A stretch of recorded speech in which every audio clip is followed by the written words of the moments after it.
What's up, guys? It's Chris Teresi from www.wecoverspreads.com. Professional sports bettor, professional handicapper, coming to you live from the park today, trying to just catch the best of this last weather we get here in New York before it gets horrible, and before I skip town out to Vegas to hopefully get a little bit better weather in the winter time. Um, First, we're gonna touch base on a little Monday night recap, how the books fared out, touch on today's MLB betting marketplace, how that's looking, and we'll finish up with a couple of early sharp moves in NCAA football for this coming weekend that sharps are betting early in the week. To just recap last night, first game, Patriots. Sharps hit the Patriots early, as I spoke about in the video. Squares were on the Patriots all day. Books got banged on that one. They did get some buyback from Sharps on the Dolphins, plus 7.5 right before kickoff, but it definitely wasn't enough to bail them out in that game. So they basically they got killed on parlays in that game because squares ended up cashing the over and cashing the Patriots. And sharps, early sharps who bet the Patriots early, they did good. The guys who I said bet it under 7 earlier in the week and from early in the summer, they cashed out. Guys who hopped on the Dolphins right before kickoff didn't make a difference. They didn't cover. And like I said, no sharps I know bought in on the under on that game, so that was strictly a square move on the over, and that cashed out. Onto the Oakland Denver game, books fared a little bit better with the dog coming through in Oakland, so Oakland got the win and screwed up some parlays. A lot of sharps, I know they were waiting for that total to hop up to 42.5 or 43.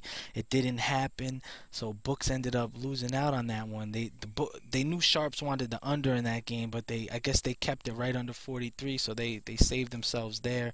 A lot of squares. It was about 60% action on Denver, so that kind of helped the books out a little bit with the Oakland Raiders coming through with the outright win. So a lot of guys, what I was hearing, they were taking it as they seen the Patriots were winning, they were betting Denver in the next game. So that 60% changed a lot within an hour, half hour before kickoff. The books were getting pounded a little bit more flooded with Denver money. Denver and over money, so they ended up fairing out. So books they had a decent day. Sharps they hit Sharps like Oakland late, so Sharps hit with Oakland. A lot of them either won or lost with New England, and depending on when they bet that game and who they bet. So a lot of if they bet New England early, they won, and guys who hopped in on the Dolphins, they took the loss. On today's baseball card, we're seeing books getting a lot of action on the following teams and parlays from squares. We got the Phillies. I was just with a book, and he's getting a lot of one-sided action on the Phillies and Brewers. He said another book told me he's getting Devil Ray action. The Tigers and the Yankees are all tied into parlays. All those five teams I just named, as well as the over in the Yankees game and the over in the Red Sox game. Those are all pretty popular square bets. Because as you know, squares they really don't bet baseball. But now that we're into the flow of the football season, it's a Tuesday. They have nothing else better to do. They gotta wait all the way till Thursday. So they got the itch after last night, especially they won with the Patriots game and the over. So they're gonna take a little bit of those winnings and chuck it here on the some baseball. And squares like betting parlays in baseball, whereas sharps, aka professional bettors, they like betting sides more. They don't bet parlays. So the squares are, those games that I mentioned earlier, the Phillies, the Brewers, the Devil Rays, the Yankees are all the Tigers with Verlander are all very popular square plays, along with the over in the Yankees game and the over in the Red Sox game. Now, all I can say about that is probably me personally, those are right there when I get all that information. I'm not gonna bet any of those games because I don't like being on the same side of the squares most of the time unless I get a square game early. So if I bet a square game at the best number as soon as it opens, then I'll bet on it. But now, the value's gone in all those games. And plus, me in baseball, I don't like to lay over minus 150 on the money line ever. So a lot of those games are out of reach for me. But I do have two premium passes today on the bases. If you guys want to hop on, I have a 5-star play. I also have a 4-star bonus play going. So we're looking for hopefully a big night, a couple games that we isolated out, and hopefully we have a big day on the bases. And it's honestly, I'm not just saying that, but it's the only two true position sharps have taken on a money line today. So I'm we're in on both of them now. I'm recording this around we're around 2:30 p.m. Eastern time. So, but as of right now, those are the only two true positions that sharps have taken.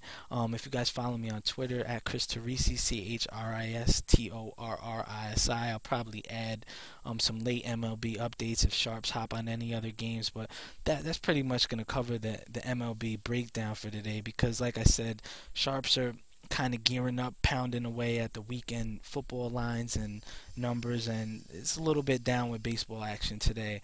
From most books I speak with, volume's pretty low, but they are starting to get a little bit of squares, starting to turn in some parlay sheets. And like I said, those two plays I got, they were confirmed from both New York bookies to Vegas odds makers as two true sharp moves, steam moves today on the bases, and we're locked in on both of them. And hopefully we hit both of them and have a 2-0 sweep today for a good day of profit on the bases. Now, I wrote down a few. I was with a local bookie here in New York. He takes a lot of big sharp action, and I wrote down quite a few early steam moves that sharps were making in college football for this week.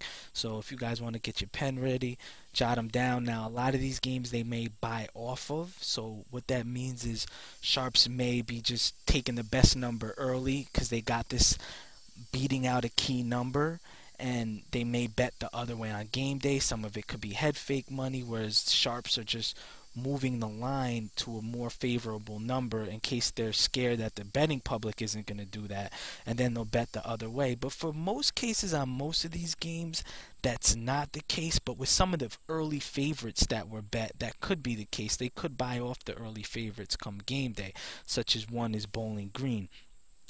Sharps hit Bowling Green early. That's a possible game they may buy off of, as well as Western Michigan. That's two early sharp moves. But like I said, they could buy off of both those games come Saturday, depending on the public is expected to bet both those games. And if they don't buy off, they got the best number possible on those games because by game day those numbers are not going to be what they're at today. They'll probably Bowling Green will probably be at higher than 10, and you'll probably see Western Michigan up around 9 or 10 or something like that. So they got the best of both numbers in those games. So those are two early sharp moves on two favorites early, which they could buy off of on game day if they want to. But they, like I said, sharps like to bet early, and if they're betting a favorite early in the week, it's either because they like it and they want to beat the public out to the best number possible, or they're trying to move the line in order to create a potential middle situation to get a better number come game day on the dog. Now, a couple dogs they hopped out on here on the East Coast. Temple's very big. That's a confirmed sharp move, wise guy move from several books I spoke with. So books are taking wise guy money on Temple against Penn State. I spoke with Vegas guys, same thing. They said they're getting good money on Temple this week. We're starting to see some money coming in from West Coast guys I spoke with on Washington against Nebraska. That was opened up at 17.5 and was bet down to 16.5. We're seeing Nevada from my Nevada odds maker source. He said he's starting to see some money on Nevada come in. We're seeing Washington State from my West Coast sources starting to see some money against San Diego State. Sharps loved it at the key number 7. It's been moved down to 6 at some shops. Here on the East Coast, I know a lot of guys are betting against Syracuse.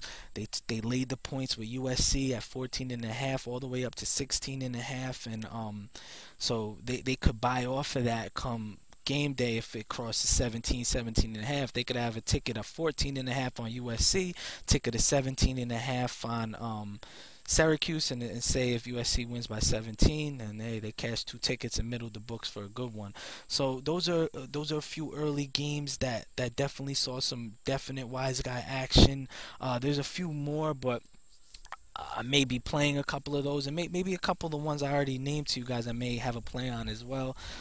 Tomorrow we'll do another little market report, probably touch on some early NFL moves, touch on baseball, and then of course we'll be gearing up for the big weekend come Thursday with the new podcast will be launching Friday, breaking down every single NFL game. I have a new blog up Thursday, the Smart Money Report. You can check that out on my site at www.wecoverspreads.com, telling you the early sharp moves on it's break not even early sharp moves, just breaking down the market report on every single NFL game for the weekend. And I think it's critical to see the early moves, and you'll get that on it'll be up Thursday on my site, like I said in the blog section. So I hope you all have a good day. Hopefully you use some of this information to cash some winners, and take care, guys. I'm gonna enjoy the rest of this sun and drink my water, and hopefully cash out a couple bets tonight. Take care.